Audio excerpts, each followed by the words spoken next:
The seemingly never-ending queue outside the job centre has become an all-too-familiar sight in Europe.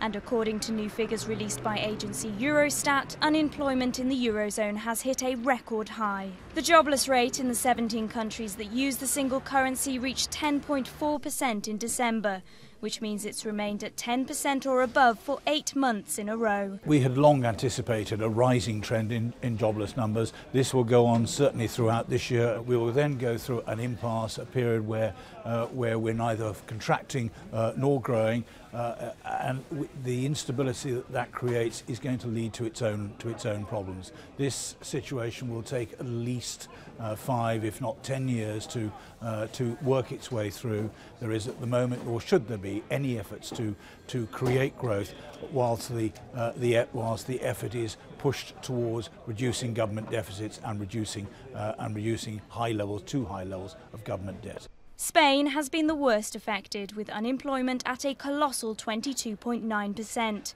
Contrast that with Germany, Europe's leading economy, where the jobless rate stayed stable at 5.5%. This news comes a day after EU leaders held their latest crunch summit in Brussels, where jobs and economic growth were key areas for discussion.